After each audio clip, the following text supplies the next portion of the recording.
রেখেছেন যেটা আমরা এখন উপলব্ধি করতে পারছি না। আল্লাহর উপরে আস্থা রাখো, এর মধ্যে কল্যাণ আছে। চলো, আমরা যাওয়ার কথা ছিল আটলান্টিকের পাড়ে, এখন আমরা আবার চলে যাই মক্কা মুআজ্জমায়। আমরা আসলে হজ করে বের হয়ে আসছি, তখন উমরার একটা ভিসা নিয়ে আবার ঢুকলাম। কয়েকদিন কাটিয়ে 17 জুলাই গিয়ে দেশে ঢুকলাম 24 সালে। সেই দিন বিকাল থেকেই দেশ একদম ফুটন্ত থালার মতো হয়ে গেল। শেষ পর্যন্ত আলহামদুলিল্লাহ এর একটা এন্ডিং হলো 5 আগস্ট সেই বছরে। আল্লাহ তাআলা সাময়িকভাবে জাতিকে স্বস্তি দিয়েছেন, এই জন্য আল্লাহর দরবারে শুকরিয়া আদায় করি। এরপরে এবারে ভিসা পাওয়ার পরে ভাবলাম যে একটু এই মুলুকটা দেখেও যাই, আর অনেক প্রিয় মানুষ আছেন, আপনজন আছেন, তাদের যদি একটু দোয়া পাই ভালোই লাগবে, এই জন্যই আসা। তো যে আল্লাহ আজকে আমার এটাকে পসিবল করেছেন, ইজি করেছেন, আমি আবারও সেই আল্লাহর দরবারে শুকরিয়া আদায় করছি আলহামদুলিল্লাহ। আজকে এই সভাটার নাম দেওয়া হয়েছে মত বিনিময় সভা, তার মানে বিনিময় হতে হবে, টু ওয়ে কমিউনিকেশন। আমি শুধু বলবো আর আপনারা শুনবেন, বিষয়টা এমন হওয়া উচিত না।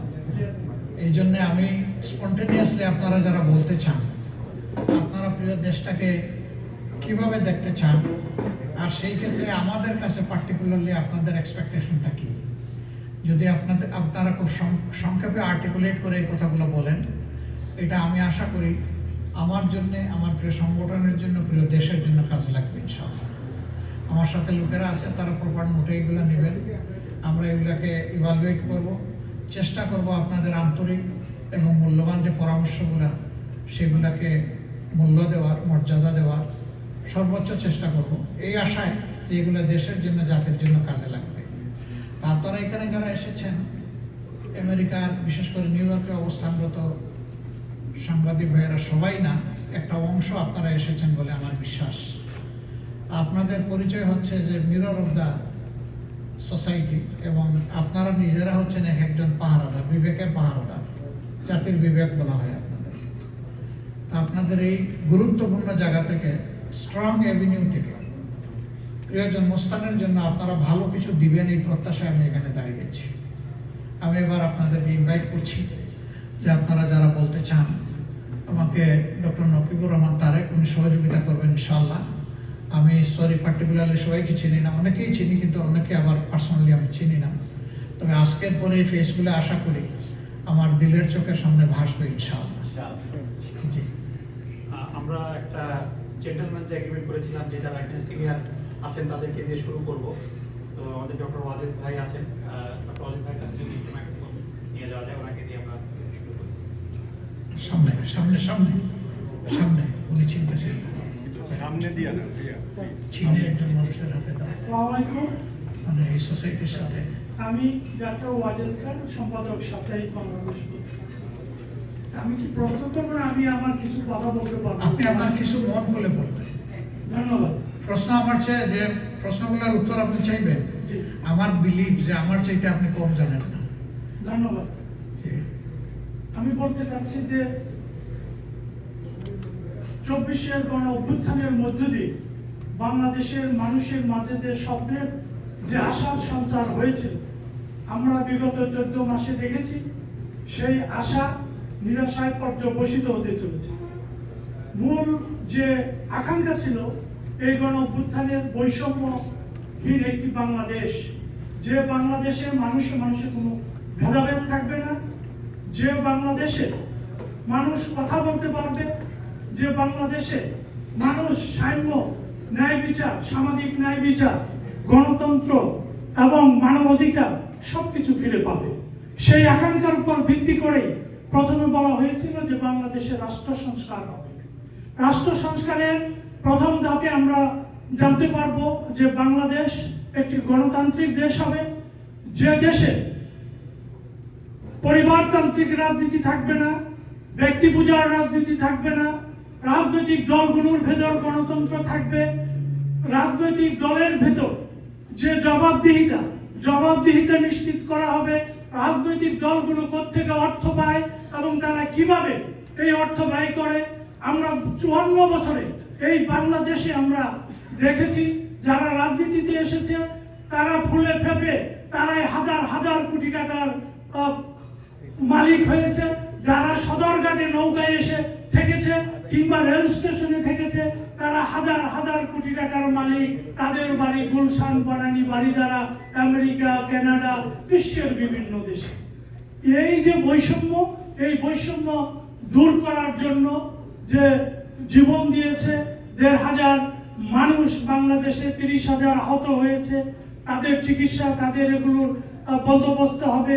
যে সমাজ গত ১৬ বছরে যে শাসন ব্যবস্থা, ফ্যাসিবাদী শাসন ব্যবস্থা বাংলাদেশকে, প্রতিটি প্রতিষ্ঠানকে, এই জাতিকে ধ্বংস করে দিয়েছে, তার থেকে পরিত্রাণ পাওয়ার জন্য নতুন একটা সুন্দর গণতান্ত্রিক ভবিষ্যতের কথা চিন্তা করা হয়েছিল।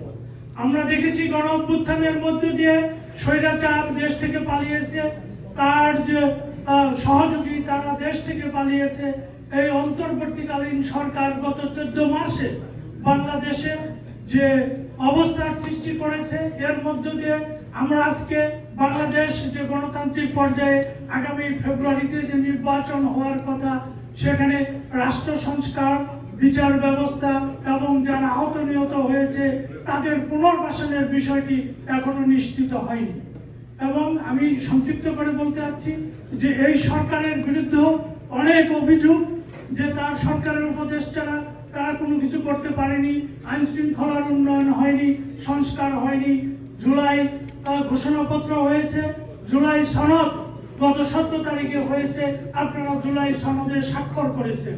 কিন্তু আমরা জানতে চাই এই জুলাই সনদে আপনারা বলেছিলেন যে আইনি ভিত্তি দিতে হবে। জুলাই সনদের জন্য আপনারা বলেছেন যে গণভোট নভেম্বরের মধ্যে চেয়েছেন, আপনারা পিআর পদ্ধতি চেয়েছেন। এগুলো না হলে দেশে আপনারা নির্বাচনে যাবেন না, কিন্তু এগুলো ছাড়াই আপনারা সেখানে স্বাক্ষর করেছেন। আর সর্বশেষ গতকাল দেখেছি জামাতে ইসলামী প্রধান উপদেষ্টার সাথে সাক্ষাৎ করে বলেছেন সরকারে 70 থেকে 80 বার লোক দেশের রাষ্ট্রীয় প্রশাসনে একটি দলের লোক। তারপরে অন্যান্য ক্ষেত্র, সামরিক বেসামরিক ক্ষেত্র, সব জায়গায় এদেরকে সরাতে বলেছেন। আমার প্রশ্ন হলো, এদেরকে যদি সরানো না হয় এবং যে 3টি বিষয় আপনারা উত্থাপন করেছেন দাবি, সেগুলো যদি সুরাহা না করা হয়, আপনারা ফেব্রুয়ারির নির্বাচনে যাবেন কিনা? আর সর্বশেষ দাবি যে আপনারা এই দেশে, আমরা আশা করি এই নির্বাচনের মধ্য দিয়ে আমাদের আকাঙ্ক্ষা প্রবাসীদের প্রতি সবার পূরণ করবেন। আপনাকে অশেষ ধন্যবাদ। ধন্যবাদ আপনাকে আপনার গুরুত্বপূর্ণ পর্যবেক্ষণ, পরামর্শ এবং প্রশ্নের জন্য। এরপরে কাকে ইনভাইট করি? জি, অনেক ধন্যবাদ। এবার আমি একটু রতন তালুকদার ভাইকে প্রশ্ন করার জন্য বলছি। একটু একটা রিকোয়েস্ট, যেহেতু আমরা এখানে অনেকেই আছি, একটু সংক্ষিপ্ত করলে আমরা সবাইকে সুযোগ দিতে পারবো। অনেক ধন্যবাদ। আসসালামু আলাইকুম, welcome to New York. Thank you so much. আমি একটি বিষয়, আমার অ্যাকচুয়ালি আসলে আপনার প্রতি আমার প্রশ্ন, কিন্তু প্রশ্নের আগে আমি আমার মনে হয় আমরা প্রশ্ন করি, আমরা সাংবাদিকরা ভাষণ দিলে তাদেরকে আমরা জবাব দিচ্ছি। জি প্লিজ। আমার নাম রতন তালুকদার, আমি সাপ্তাহিক জন্মভূমির সম্পাদক এবং আমি একটি ইউটিউব চ্যানেলও রান করি, রতন তালুকদার লাইভ। তো আপনাকে এখানে দেখে খুব ভালো লাগছে। আপনার বাড়ি থেকে আমার বাড়ি খুব একটা বেশি দূরও নয়। তো আমি একটি বিষয় বলতে চাই, যেটি দুটো প্রশ্ন আমার, কিন্তু প্রশ্নের আগে আমি একটি কথা বলতে চাই, সেটা হলো জামাত নেতৃবৃন্দ যারা অহরহ আমরা বলতে শুনি যে দেশটাকে আবার আফগানিস্তান স্টাইল হবে, পাকিস্তান স্টাইল হবে বা ইরান স্টাইল হবে। তো আমি বলতে চাই, আমরা বাংলাদেশ একটি উদার গণতান্ত্রিক, উদার নৈতিক দেশ হিসাবে আন্তর্জাতিক সম্প্রদায়ের কাছে আমরা পরিচিত। তো সেখানে আমরা যদি ব্যাক টু আফগানিস্তান বা ইরান বা পাকিস্তান এই টাইপ হয়, নাকি আমরা ইন্দোনেশিয়া বা লেবানন টাইপ, কোনটা আমরা চুজ করি? যদি আমরা উদার নৈতিক দেশ হই, আমাদের অর্থনীতির সঙ্গে আন্তর্জাতিক সম্প্রদায়ের সম্পর্কটা অত্যন্ত ঘনিষ্ঠ এই কারণে যে আমাদের যে ইন্ডাস্ট্রিগুলি সেগুলি অনেকাংশেই পুরো অর্থনীতির উপরে নির্ভরশীল। যেমন দেখুন, আপনি জানেন নিশ্চয়ই, আমার আমার আমার আমার ধারণা আপনি আমার চেয়ে অনেক বেশি জানেন সেটা, যে গত 14 মাসে কোনো ধরনের বিনিয়োগ আসেনি। গত 14 বছর দেশে অনেক কারখানায় বিকল, এই যে চারিদিকে আগুন, এই সমস্ত বিষয়গুলি আপনার নগদর্পণে আমি শিওর। তো এই বিষয়টা আপনার দৃষ্টি আকর্ষণ করছি। দ্বিতীয়ত হলো, আমার প্রশ্ন হলো এটা, আমার প্রশ্ন তো এসে গেছে, খুব প্রশ্ন কিন্তু আমার আরেকটি বিষয় একটা আপনাকে, বিলিয়ন ডলার প্রশ্ন আপনি করে ফেলছেন। আমি আরেকটা প্রশ্ন প্রতিবেশী ভারতের সঙ্গে আপনি যদি, আপনার দল যদি ক্ষমতায় যায়, প্রতিবেশী ভারতের সঙ্গে সম্পর্কটা কি হবে, এবং বাংলাদেশের ধর্মীয় সংখ্যালঘুদের অবস্থানটা আপনাদের দৃষ্টিতে ধন্যবাদ কি হবে? আপনাকে, ধন্যবাদ। আমি ভাবছিলাম যে সব শেষে প্রশ্নের একটু জবাব দেব, এখন ফিল করছি যে প্রশ্নগুলো হারিয়ে যেতে পারে, এই জন্য আমি সাথে সাথেই দেব। প্রথমে আমার এই ভাই প্রশ্ন করেছিলেন, ডাক্তার সাহেব, ওয়াজিদ সাহেব, যে আমরা 2-3টা দাবি দিয়েছিলাম আর বলেছিলাম এগুলো পূরণ না হলে আমরা নির্বাচনে যাব না। আমরা এটা বলিনি, এটা আমাদের নামে পত্রিকা বলেছে। আমরা বলেছি যে এই দাবিগুলো আমাদের খুবই লিজিটিমেট, আমরা জাতির কল্যাণে এই দাবি দিয়েছি, দলের কল্যাণে নয়। যদি দাবিগুলার যৌক্তিকতা প্রমাণিত হওয়ার পরেও কনসিডারেশনে নেওয়া না হয়, তাহলে আমরা চিন্তা করব যে এই নির্বাচনে আমরা যাব কিনা। আমরা বলেছি এই ল্যাঙ্গুয়েজে, পত্রিকা আমাদের প্রতি আন্তরিক হওয়ার কারণে আরেক ধাপ অগ্রসর হয়ে তারা বলে ফেলেছে ওইটার সাথে আমরা নাই। সুতরাং আমরা যা করেছি বুঝে শুনেই করেছি, জাতির কল্যাণে করেছি। কিন্তু আপনারা লক্ষ্য করেছেন যে আমরা সাইন করার পরে আমরাই প্রথম দল এগুলাকে বাস্তব এবং আইনি ভিত্তি দেওয়ার জন্য আমরা রাস্তায় নামার প্রোগ্রাম নিয়েছি। এর আগে কিন্তু কেউ নেয় নাই, কারণ আমরা জানি যে এগুলা অ্যাবান্ডন হয়ে যাবে, ওই পুঁথিগত রেকর্ড হিসাবে থেকে যাবে, এগুলা অ্যাপ্লায়েন্সে আসবে না। আনতে হলে অবশ্যই একটু সজাগ করে দিতে হবে, একটু শাউটিং করতে হবে। সেই শাউটিংটাই আমরা করছি এবং করবো, আমরা এখানে থামবো না। দাদা দুটো প্রশ্ন করেছে, একটা হলো যে আমরা যদি দেশ পরিচালনার সুযোগ পাই, তাহলে দেশটা কি আফগান হবে, নাকি ইরান হবে, নাকি ইন্দোনেশিয়া হবে, না লেবানন হবে, না পাকিস্তান হবে, সয়েন্স হবে।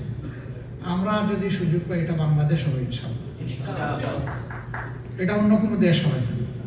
আমাদের দেশের কৃষ্টি, কালচার, সভ্যতা, যুগের পর যুগ মিলেমিশে চলার যে সংস্কৃতি আমরা গড়ে তুলেছি, এইটার মধ্যে যে 2-4টা কালো দাগ পড়েছে, ওইগুলোকে আমরা উপড়ে ফেলবো ইনশাআল্লাহ, যাতে এখানে দল ধর্মের ব্যবধানের কারণে জাতি আর বিভক্ত না হয়। আমরা এখন আর কোনো মেজরিটি মাইনরিটি এটাও আমরা স্বীকার করি না। আমরা বলি যে উই নিড ইউনিটি। আপনি যখনই মেজরিটি মাইনরিটি বলবেন, তার মানে আপনি একটা দেশকে 2 ভাগে ভাগ করে ফেলবেন এবং এক দল আরেক দলের মুখোমুখি হয়ে যাবে। সেই কাণ্ড কারখানাটাই তো আমরা 54 বছর দেখেছি, ওটা আর আমরা দেখতে চাই না। আমার নাম আব্দুর রহিম, আমি জন্মগ্রহণ করে আমি মেজরিটি, আরেকজন নাম গোপাল চন্দ্র, সে ওখানে জন্মগ্রহণ করে সে মাইনরিটি। এর ভিত্তিতে একটা ডিসপ্যারিটি শুরু হয়ে গেল। আমরা ওই মেজরিটি মাইনরিটির ডিসপ্যারিটিতে আমরা নাই, আমরা এখানে ইকুইটি চাই। যে আমার কনস্টিটিউশন ধর্ম দেখে কাউকে অধিকার দেয়নি, নাগরিক দেখে অধিকার দিয়েছে। সুতরাং নাগরিক হিসাবে যার যেটা পাওনা, সে দল কিংবা ধর্মের কারণে ওইটা থেকে বঞ্চিত হবে না। আমরা এখানে ইকুইটি মেনটেন করতে চাই, নট ইকুয়ালিটি। আপনার হাইট আমার হাইট সমান না, আপনার মেধা আমার মেধা সমান না, আপনার যোগ্যতা আমার যোগ্যতা সমান না। কিন্তু আল্লাহ আমাকে যেটা দিয়েছেন, আমি যেন আমার সেই অধিকারটা পাই, আরেকজনকে যেটা দিয়েছেন সেই জন্য তার অধিকারটা পায়। আমরা সেই অধিকারটাই নিশ্চিত করতে চাই। এই জন্য ইনশাল্লাহ ওইটা হবে না। এরপরের প্রশ্ন আপনার ছিল আমাদের প্রতিবেশী ভারত, ভারতের সাথে আমাদের রিলেশন কি হবে। আমরা সবসময় যে কথাটা বলে এসেছি যে মানুষ নিজে তার জায়গা শিফট করতে পারে, কিন্তু প্রতিবেশী বদলাইতে পারে না। আমরা আমাদের প্রতিবেশীকে রেসপেক্ট করতে চাই, সিমিলারলি আমাদের প্রতিবেশীর কাছ থেকে আমরা আমাদের পাওনা রেসপেক্ট চাই। এটা হতে হবে মিউচুয়াল রেসপেক্টের ভিত্তিতে।